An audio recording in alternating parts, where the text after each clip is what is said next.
El libro del profeta Habacuc. Él vivió durante las últimas décadas del reino del sur de Israel y era una época de injusticia e idolatría. Él vio en el horizonte la creciente amenaza de Babilonia y esas no eran buenas noticias para nadie. Pero a diferencia de otros profetas, Habacuc no acusa a Israel. Ni siquiera habla al pueblo de parte de Dios. Más bien, todas sus palabras están dirigidas a Dios personalmente. Y el libro habla acerca de la lucha personal de Habacuc, su travesía personal al tratar de creer que Dios es bueno a pesar de tanta maldad y tragedias en el mundo. Así que las palabras de Habacuc son en realidad poemas de lamento y son muy similares a los lamentos que encuentras en el libro de Salmos. El poeta presenta una queja y luego dirige la atención de Dios al sufrimiento y a la injusticia en el mundo, demandándole que haga algo. De hecho, saber acerca de este lamento es clave para entender el diseño y el mensaje de este breve libro. Los capítulos 1 y 2 se enmarcan como una discusión que va y viene entre Habacuc y Dios, y el profeta presenta dos quejas a las que Dios ofrece dos respuestas. Su primera queja es que la vida en Israel se ha vuelto horrible. La Torá es ignorada, lo que resulta en violencia e injusticia, y todo esto es tolerado por los líderes corruptos de Israel. Y Habacuc está clamando, pidiéndole a Dios que haga algo, pero nada parece cambiar. Pero luego, de repente, Dios responde diciendo que Él está muy consciente de la corrupción de su propio pueblo, Israel, y que está convocando a los ejércitos de Babilonia para dejar que su justicia caiga sobre Israel. Y de manera muy similar al mensaje de Miqueas o de Isaías, Dios dice que usará este terrible imperio para devorar a Israel por su injusticia y su maldad. Pero Habacuc tiene un problema con esta respuesta, así que ofrece su segunda queja.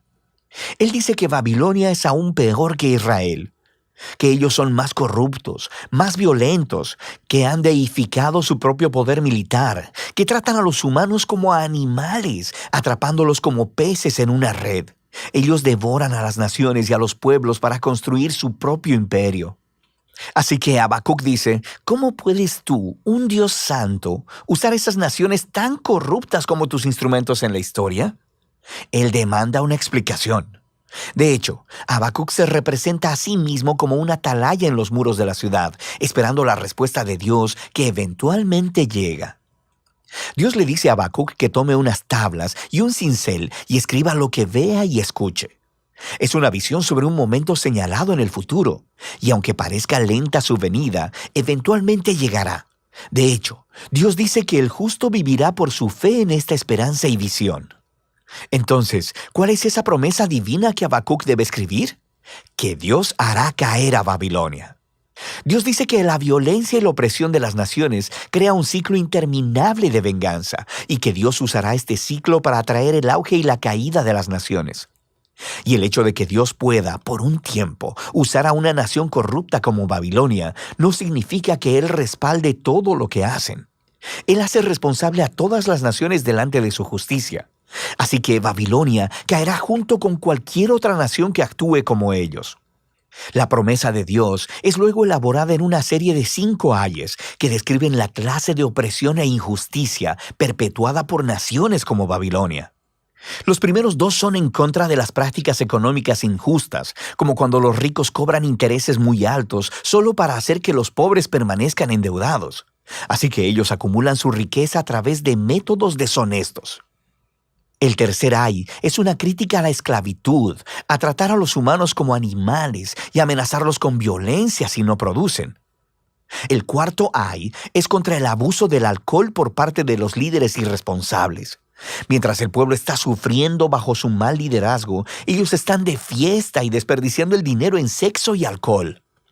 Y el último ay expone la idolatría, el motor que mueve esas naciones.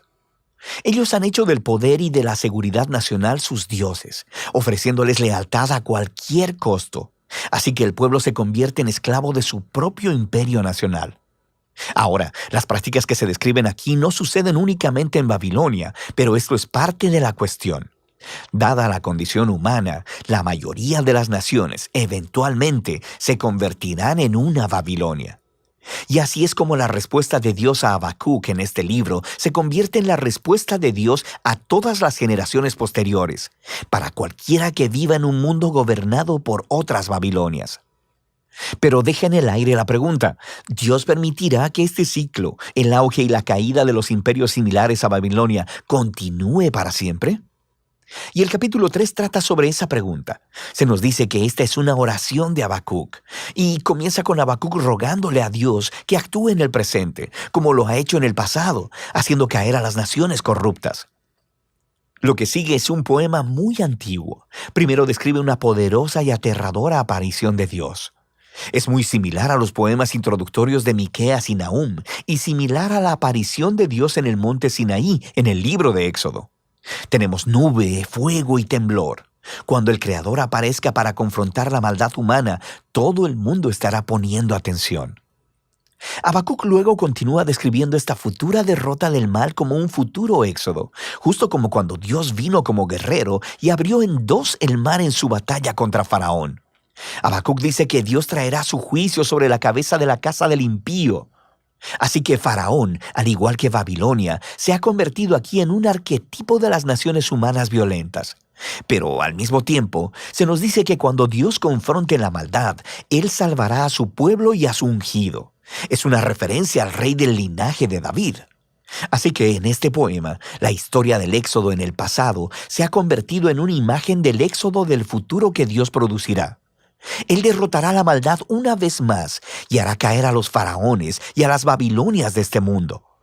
Él traerá justicia a todos los pueblos y rescatará a los oprimidos y a los inocentes. Y esta es la esperanza que hace que Habacuc pueda concluir el libro con una alabanza llena de esperanza. Incluso si el mundo está desmoronándose con hambrunas o sequías, o guerras, o lo que sea, Él elegirá confiar y gozarse en las promesas del pacto de Dios. Así que Habacuc, hacia el final de su libro, se convierte en un ejemplo resplandeciente de cómo el justo vive por la fe. Habacuc reconoce lo oscuro y caótico que es el mundo y en lo que nuestras vidas pueden tornarse, y nos invita a un camino de fe, de confiar en que Dios ama a este mundo más de lo que nosotros lo hacemos y que un día Él enfrentará su maldad. Y de eso trata el libro de Habacuc.